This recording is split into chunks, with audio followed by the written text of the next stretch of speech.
बिस्मिल्लाहिर्रहमानिर्रहीम। अस्सलाम वालेकुम डियर स्टूडेंट्स। उम्मीद है अब तमाम लोग खैरियत से होंगे। आज का हमारा जो लेक्चर है वो एमसीक्यूज़ हैं क्लास नाइन्थ के। तो फुल बुक के एमसीक्यूज़ हम डिस्कस करेंगे।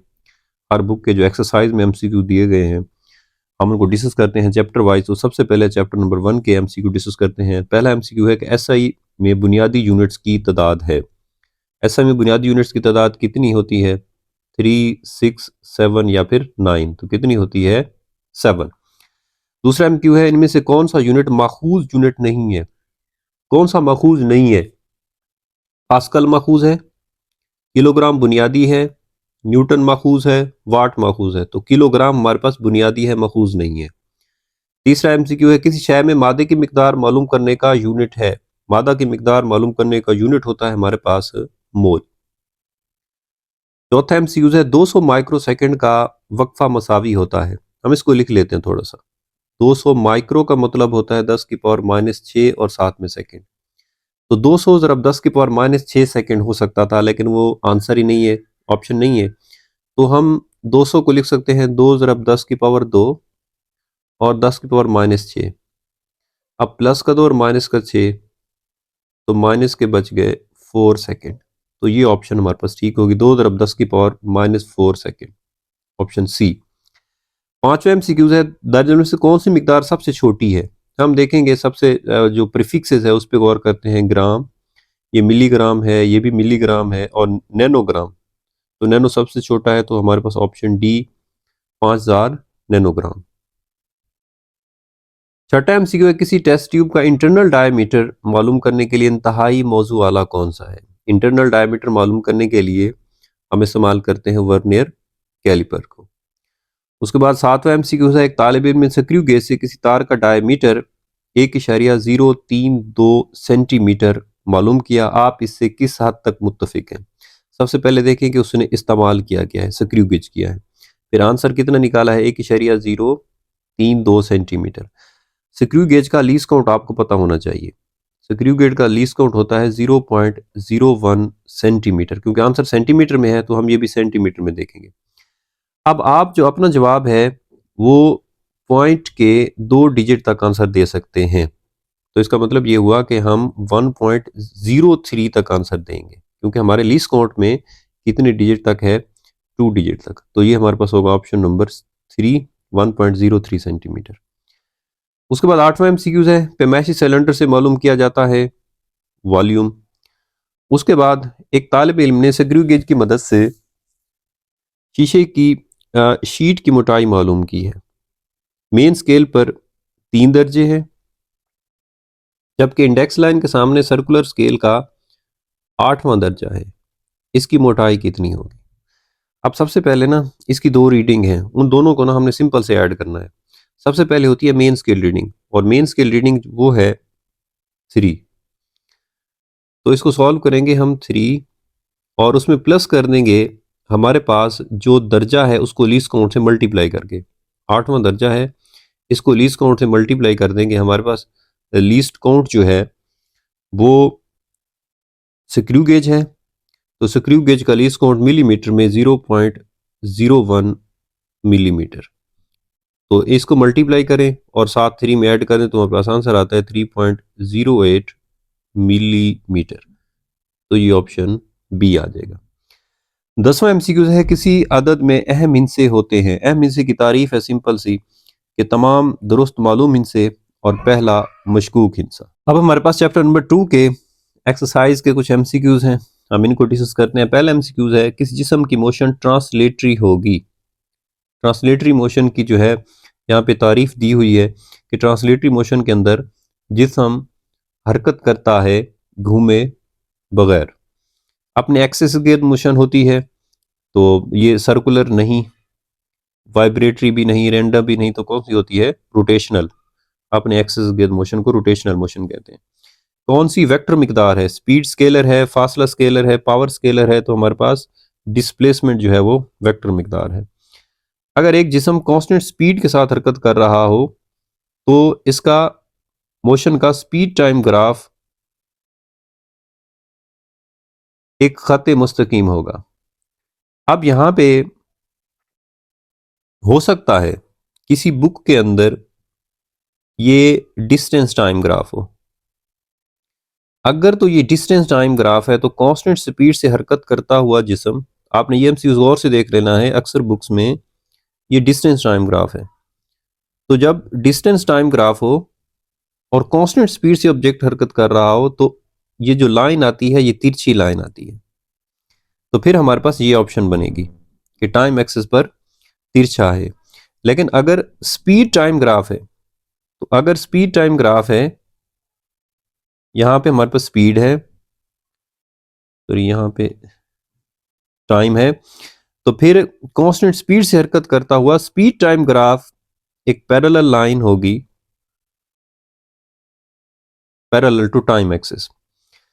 तो अब क्योंकि यहां पे स्पीड टाइम ग्राफ है तो स्पीड टाइम ग्राफ में हमारे पास टाइम एक्सिस के पैरेलल, लेकिन आपने इस बात पे लाजमी तौर पर गौर करना है कि अगर ये डिस्टेंस टाइम ग्राफ है तो फिर हम कौन सी ऑप्शन लगाएंगे, टाइम एक्सिस पर तिरछा।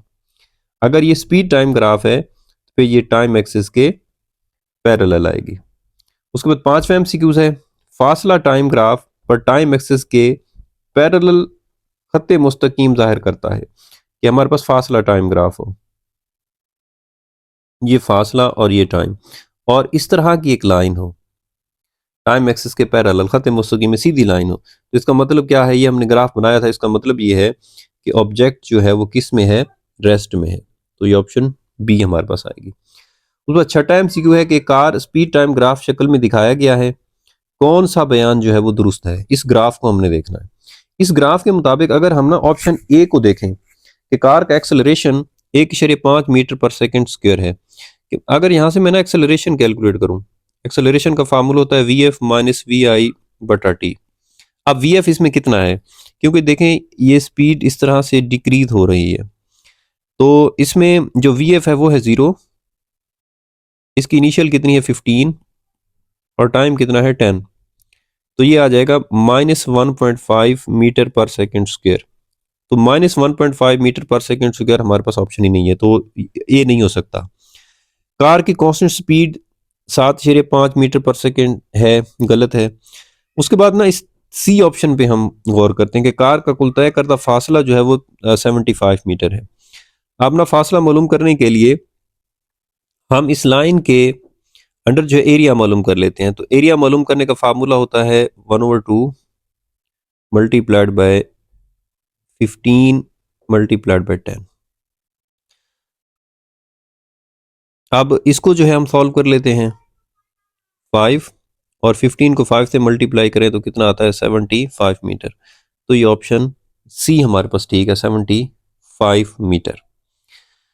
उसके बाद MCQ 7 है, कौन सा ग्राफ यूनिफॉर्म एक्सेलरेशन को दायर कर रहा है। सबसे पहले तो हमने क्या देखना है, एक्सेलरेशन।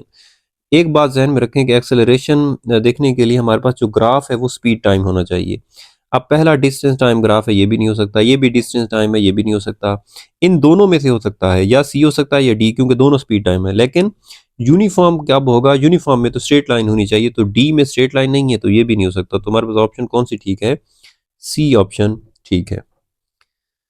उसके बाद हमारे पास MCQ 8, किसी मुतहरिक जिस्म के डिस्प्लेसमेंट को वक्त पर तकसीम करने से हासिल होता है। डिस्प्लेसमेंट बटा वक्त क्या होता है हमारे पास, वेलोसिटी। एक गेंद को अमूदन ऊपर की तरफ फेंका गया है, बुलंद तरीन मकाम पर इसकी स्पीड होती है 0, पोजीशन में तब्दीली होती है डिस्प्लेसमेंट। एक ट्रेन 36 किलोमीटर फी घंटा की स्पीड से हरकत कर रही है, हमें स्पीड चाहिए उसकी मीटर फी सेकंड में। तो हम मालूम कर लेते हैं 36 सिर्फ 1000 एक घंटे में सेकंड 3600। ये 2 0 से 2 0 कटे, 36 से 36 कटा, बाकी कितने रह गए 10। तो हमारे पास आ गया 10 मीटर पर सेकंड। उसके बाद 12वां MCQ है, कार रेस्ट की हालत से चलना शुरू करती है और 20 सेकंड के बाद उसकी स्पीड जो है वो 25 मीटर फी सेकंड हो सकती है। कार का कुल तय करदा फासला मालूम करना है। फासला मालूम करने के लिए ना सिंपल से, क्योंकि MCQ है जल्दी हम सॉल्व कर लेते हैं, ये कि पहले हम एक्सेलरेशन फाइंड करें फिर जाके हम फासला मालूम करें। हम सादा से जो है मालूम कर लेते हैं, दो स्पीड है हमारे पास। रेस्ट की हालत का मतलब एक 0 है, उसके बाद एक है 25, इसको ना 2 से डिवाइड कर लें, इसका एवरेज ले लें स्पीड का, और फिर टाइम से मल्टीप्लाई कर दें 20 से। तो जब एवरेज लेंगे तो 12.5 मल्टीप्लाइड बाई 20, इसको जब हम मल्टीप्लाई करेंगे तो तब हमारे पास जो आंसर है वो आता है 250 मीटर। तो ये है हमारे पास चैप्टर नंबर 2 के एमसीक्यूज। अब हम डिस्कस करते हैं चैप्टर नंबर 3 के एमसीक्यूज। सबसे पहले पहला एमसीक्यूज के मुदरजा झैल में से किसकी गैर मौजूदगी में न्यूटन के मोशन के पहले कानून का जो है वो इत्तलाक होता है। तो हमारे पास है force, force, net force, friction या फिर मोमेंटम। तो हमारे पास जो बेस्ट ऑप्शन है वो है नेट फोर्स। उसके बाद एमसीक्यू नंबर 2 है कि मुदरजा झैल में से इनर्शिया का इन्हिसार किस पर होता है। बिल्कुल ही सिंपल सा एमसीक्यूज है कि इनर्शिया का इन्हिसार जो है वो मैस पर होता है। और उसके बाद एमसीक्यू नंबर 3, एक लड़का चलती हुई बस से छलांग लगाता है, इसकी किस तरफ गिरने का खतरा है। अब जब हम चलती हुई बस में बैठे होते हैं तो हमारा जिस्म भी जो है उस बस के साथ जो है वो मोशन में है। तो जब अगर हम चलती हुई बस में से उतरें और मुखालिफ सिमत मुंह करें तो फिर हमारे लिए गिरने का खतरा होगा। तो इसीलिए हमारे पास जो यहाँ पे बेस्ट ऑप्शन है वो है डी, हरकत की मुखालिफ सिमत में अगर हम उतरेंगे, छलांग लगाएंगे तो हम गिर सकते हैं। उसके बाद है हमारे पास चौथा एमसीक्यू, एक डोरी को दो मुखालिफ फोर्सेस की मदद से खींचा जा रहा है, हर एक फोर्स की मिकदार 10 न्यूटन है, डोरी में टेंशन कितनी होगी। एक हमारे पास डोरी है, उसको 10 न्यूटन की फोर्स इस तरफ खींचा जा रहा है और 10 न्यूटन की फोर्स इस तरफ खींचा जा रहा है। तो अगर हम देखें इसमें नेट फोर्स तो है जीरो, लेकिन हमसे उसने क्या पूछी है, टेंशन पूछी है। तो इसमें हमने टेंशन बतानी है, इसमें खिंचाव बताना है कि अगर हम इस डोरी को ना दो हिस्सों में डिवाइड कर दें और इस तरफ से देखें कि 10 न्यूटन की फोर्स से इस तरफ खींचा गया है, हम इसे एक एक हिस्से को अलहदा से देखें तो 10 न्यूटन की फोर्स से इस तरफ खींचा गया है तो इसमें खिंचाव 10 न्यूटन की वजह से होगा। इस तरफ देखें तो इसमें भी खिंचाव किसकी वजह से होगा, 10 न्यूटन की वजह से होगा। तो इसका मतलब है जो टेंशन है वो कितनी होगी, 10 न्यूटन होगी। उसके बाद पांचवा एमसीक्यूज है कि एक जिस्म का मास एक्सेलरेट करने से कम होता है, नहीं। एक्सेलरेट करने से ज्यादा होता है, ये भी नहीं हो सकता। तेज वेलोसिटी से कम होता है, नहीं। इसका मतलब मास जो है वो तो तब्दीली नहीं होता। तो इनमें से कोई भी नहीं। उसके बाद छठा एमसीक्यू है, एक बेफ्रिक्शन पुल्ली से गुजरने वाली डोरी के सिरों पर M1 M2 मासेस के दो अजसाम इस तरह मुंसलिक हैं कि दोनों अमूदन हरकत कर रहे हैं, तो इस जिस्म का एक्सेलरेशन होगा। ये हमने टेंशन वाले जो है क्वेश्चन उसमें पढ़ा हुआ है कि एक्सेलरेशन का फार्मूला जो है जब दोनों अमूदन हरकत कर रहे हो वो होता है M1 minus M2 over M1 plus M2 multiplied by g होता है। उसके बाद सातवां एमसीक्यू है, मुदर्रिज आलम से मोमेंटम का यूनिट है, मोमेंटम का यूनिट न्यूटन मीटर नहीं, किलोग्राम मीटर पर सेकंड स्क्वायर नहीं, न्यूटन सेकंड यस, न्यूटन पर सेकंड नहीं।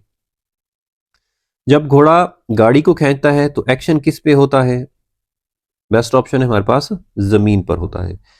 दल में से किस मटेरियल को सलाइड करने वाली सतहों के दरमियान रखने से उनके दरमियान फ्रिक्शन कम होती है। पानी हो गया, संग मरमर हो गया, हवा या ऑयल। ऑयल यूज करने से फ्रिक्शन जो है वो क्या होती है, कम होती है। तो ये हमारे पास एमसीक्यूज थे चैप्टर नंबर 3 के।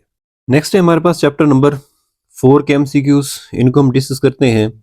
पहला एमसीक्यू है कि दो मुसावी लेकिन अनलाइक पैरेलल फोर्सेस जिनका लाइन ऑफ एक्शन मुख्तलिफ हो पैदा करती हैं टॉर्क नहीं, कपल जी, और इक्विलिब्रियम न्यूट्रल इक्विलिब्रियम ये ऑप्शन ही नहीं है। तो हमारे पास कपल जो है वो करेक्ट ऑप्शन है।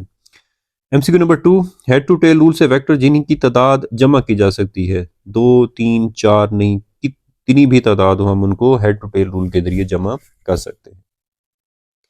किसी वेक्टर के अमूदी कंपोनेंट्स की तादाद कितनी होती है, हमारे पास 2 होती है। 10 न्यूटन की एक फोर्स एक्सिस के साथ 30 डिग्री का जाविया बनाती है, इस फोर्स का उफ़की कंपोनेंट मालूम करें। हम उफ़की कंपोनेंट होता है एफ एक्स बराबर होता है एफ कॉस थीटा के। अब एफ हमारे पास कितना है 10, उसके बाद कॉस थीटा कितना है 30। जब हम ज़रब देते हैं तो हमारे पास जवाब आता है 8.7 न्यूटन, ऑप्शन डी। उसके बाद पांचवा एमसीक्यू है कि एक कपल जो है वो वजूद में आता है दो एक दूसरे पर अमूदी फोर्सेस से नहीं, दो लाइक पैरेलल फोर्सेस से नहीं, एक ही लाइन में अमल करने वाली मुसावी और मुखालिफ फोर्सेस, एक ही लाइन में अमल ना करने वाली दो मुसावी और मुखालिफ फोर्सेस। तो हमारे पास ऑप्शन नंबर डी है।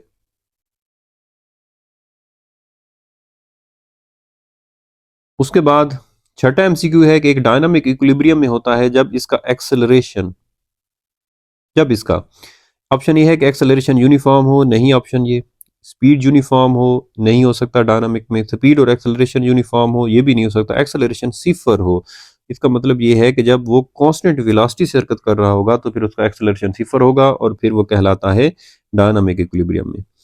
उसके बाद सातवां एमसीक्यू है कि एक जिस्म जो है न्यूट्रल इक्विलिब्रियम में होता है अगर उसका centre of gravity, neutral equilibrium की एग्जांपल मैं सबसे पहले आपको दे दूंगा। हमारे पास एक बॉल है, ये बॉल है, इसको थोड़ा सा हमने डिस्टर्ब किया और ये इस नई पोजीशन में चली गई।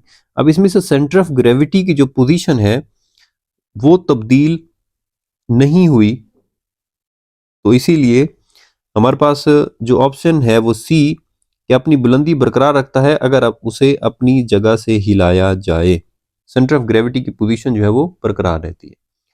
रेसिंग कार मुतवाज़िन बनाई जाती हैं, स्पीड बढ़ाकर नहीं, मास कम करके नहीं, सेंटर ऑफ ग्रेविटी को नीचा करके हमेशा गाड़ियां जो है वो मुतवाज़िन बनाई जाती हैं। तो ये हमारे पास कुछ एमसीक्यू थे हमारे चैप्टर नंबर 4 के। नेक्स्ट है हमारे पास चैप्टर नंबर 5 के एमसीक्यूज। पहला एमसीक्यू पढ़ते हैं कि ज़मीन की ग्रेविटेशनल फोर्स गायब हो जाती है 6400 किलोमीटर पर लामहदूद फासले पर। ये हमारे पास करेक्ट ऑप्शन है। 42,300 किलोमीटर नहीं, 1000 किलोमीटर। तो हमारे पास जो करेक्ट ऑप्शन है वो लामहदूद फासला है। जी की कीमत बढ़ती है, सिंपल सी बात है कि हम जब अर्थ से ऊपर की तरफ जाते हैं तो जी की कीमत कम होती है, जब हम नीचे की तरफ आते हैं तो जी की कीमत फिर बढ़ती है। तो इसका मतलब है बुलंदी कम होने से जी की कीमत क्या होगी, बढ़ेगी। तीसरा एमसीक्यू है जी की कीमत सतह जमीन से एक रेडियस के मुताबिक बुलंदी पर होगी।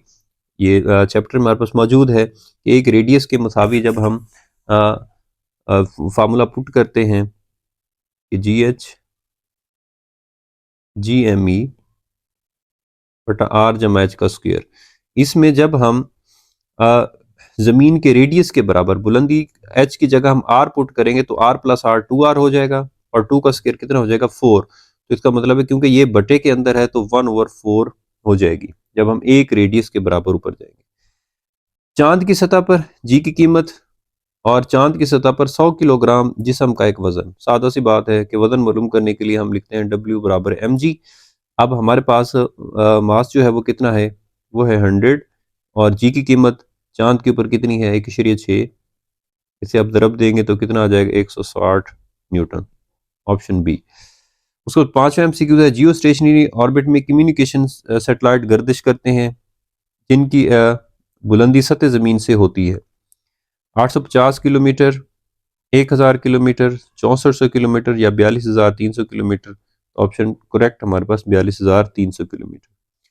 निचले ऑर्बिट के सैटेलाइट की गर्दिश करने की स्पीड होती है हमारे पास 8 मीटर पर सेकेंड, 8000 मीटर पर 800 मीटर पर सेकेंड या फिर 8000 मीटर पर सेकेंड। तो हमारे पास ठीक ऑप्शन जो है वो 8000 मीटर पर सेकेंड। उसके बाद हमारे पास चैप्टर नंबर 6 है, इसके हम एमसीक्यूज डिस्कस करते हैं। सबसे पहले पहला एमसीक्यू के वर्क सिफर होगा जब फोर्स और फासला के दरमियान जाविया होता है।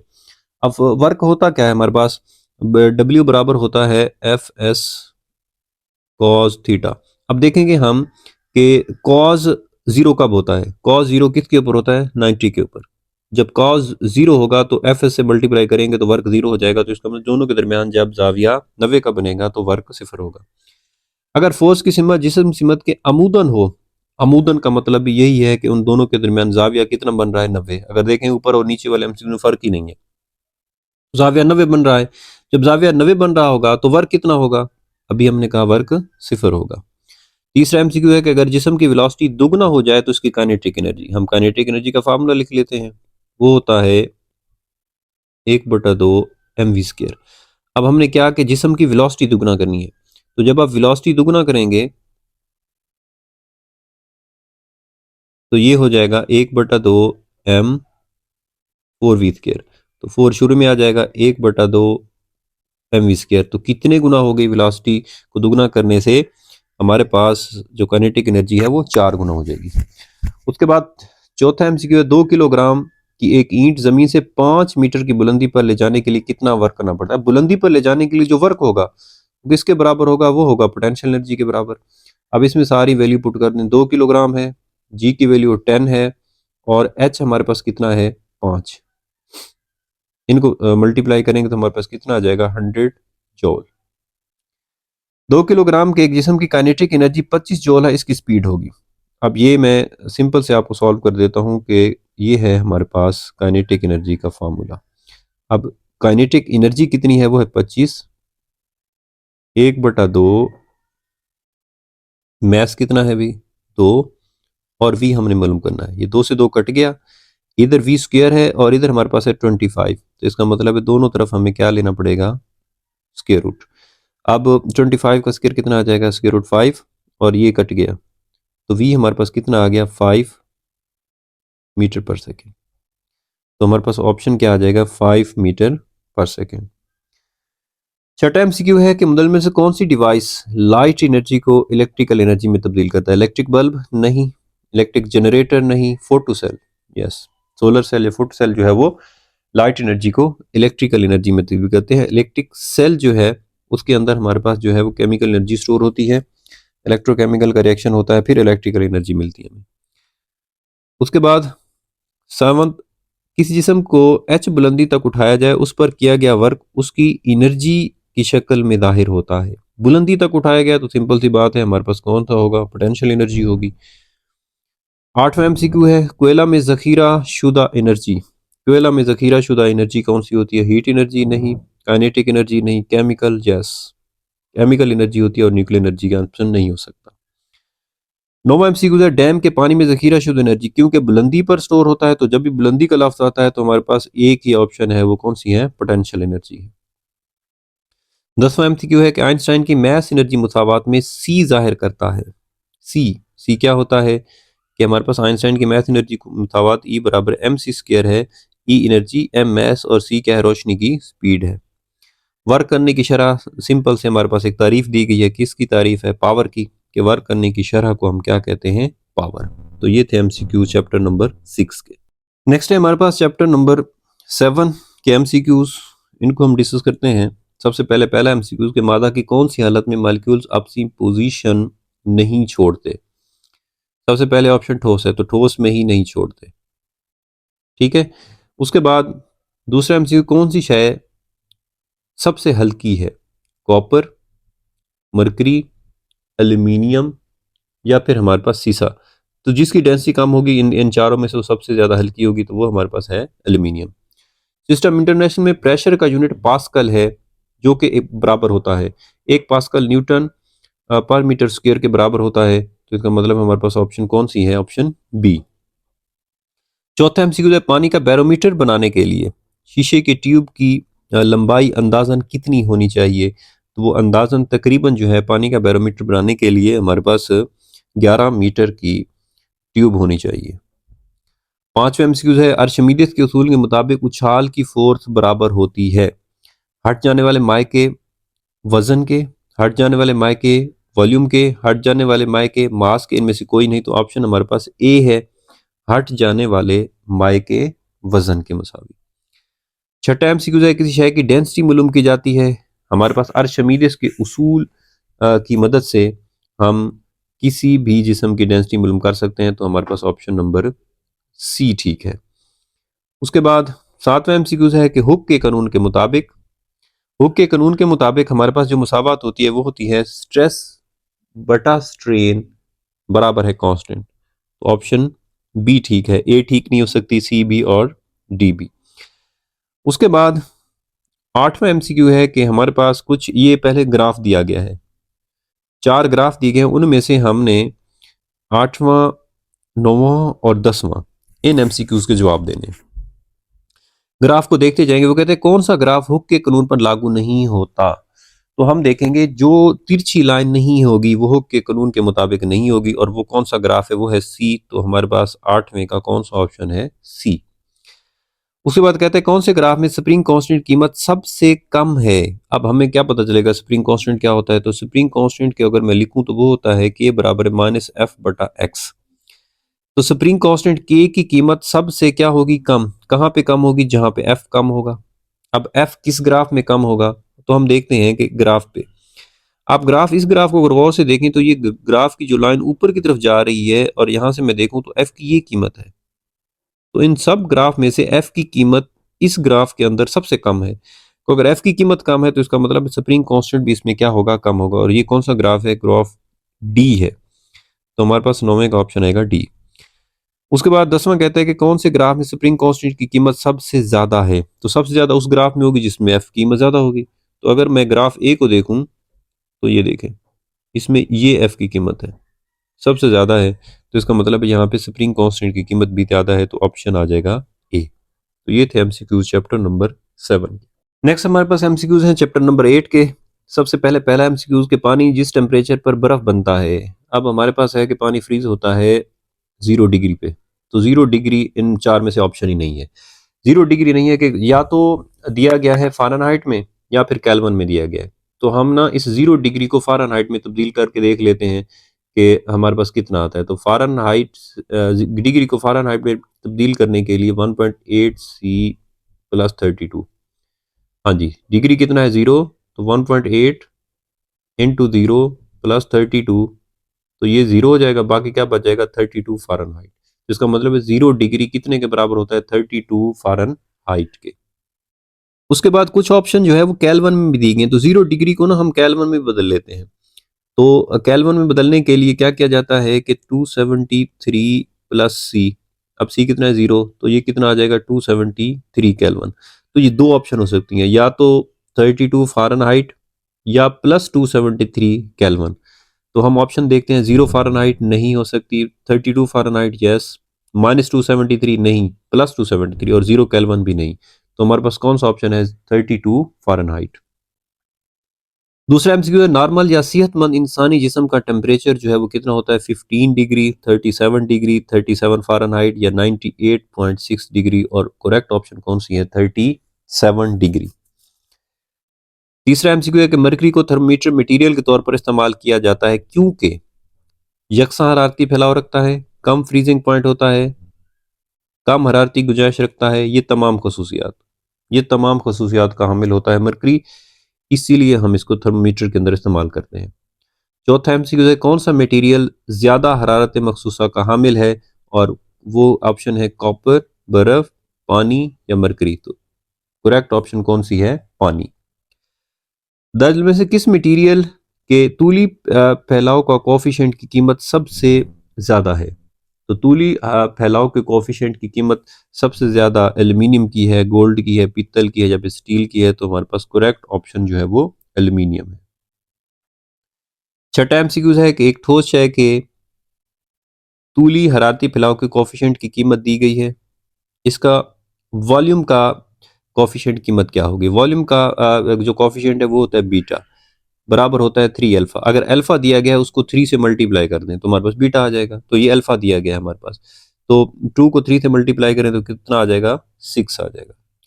उसके बाद 7वां एमसीक्यू है, इनमें से कौन सा जुज़ एवापोरेशन को मुतासिर करता है। टेम्परेचर, माई की सतह का एरिया, हवा, ये तमाम अवामिल जो है वो एवेपोरेशन को मुतासिर करते हैं। तो ये थे एमसीक्यूज हमारे पास चैप्टर नंबर 8 के। नेक्स्ट है हमारे पास चैप्टर नंबर 9, आखिरी चैप्टर के एमसीक्यूज हैं, इनको हम डिस्कस करते हैं। पहला एमसीक्यूज है कि ठोस अजसाम में इंतकाल हरारत का तरीका होता है रेडिएशन, कंडक्शन, कन्वेक्शन या एब्जॉर्प्शन। तो ठोस में हमारे पास कौन सा होता है, कंडक्शन। किसी दीवार की मोटाई दोगुना करने पर इसकी थर्मल कंडक्टिविटी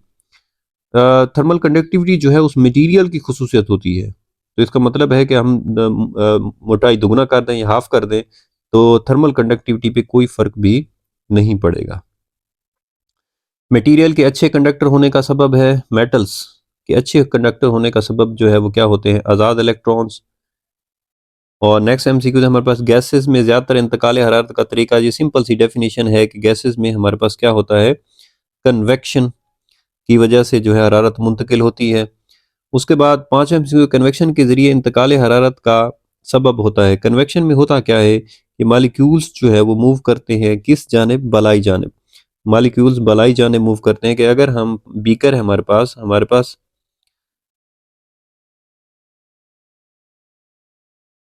इसको हम हीट करें तो मालिक्यूल हीट रिसीव करने के बाद ऊपर जाएगा और ठंडा मालिक्यूल जो है वो नीचे की तरफ आएगा। तो मालिक्यूल्स की बलाई जानिब मोशन जो है इंतकाल हरारत का सबब बनती है।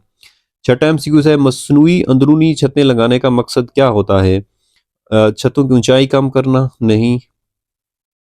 छतों को साफ रखना? ये भी नहीं हो सकता। कमरे को ठंडा रखना या छतों को इंसुलेट करना? तो ये बेस्ट ऑप्शन है हमारे पास, छतों को इंसुलेट करना, ताकि जब इंसुलेट किया जाएगा तो हीट अंदर से बाहर या बाहर से अंदर ट्रांसफर नहीं हो सकती। गैस हीटर के इस्तेमाल से कमरे गर्म किए जाते हैं।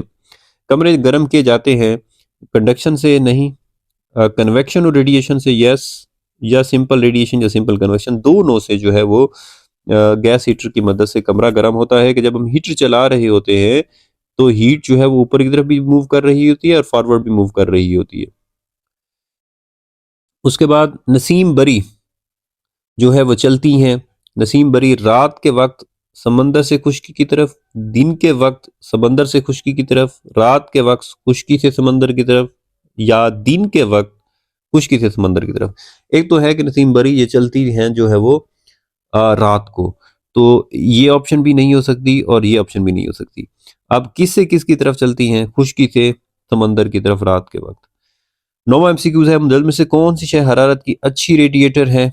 तो ये हमारे पास है, एक चमकदार नकराई सतह, एक बेरौनक स्याह सतह, सफ़ेद सतह या सब्ज रंग की सतह। तो एक बेरौनक स्याह सतह। तो ये थे हमारे पास एक्सरसाइज के कुछ एमसीक्यूज। उम्मीद है आप लोगों को ये क्लियर हो गए होंगे। अल्लाह ताला आपको आपके एग्ज़ाम में कामयाब करे। नेक्स्ट लेक्चर तक के लिए अल्लाह हाफिज़।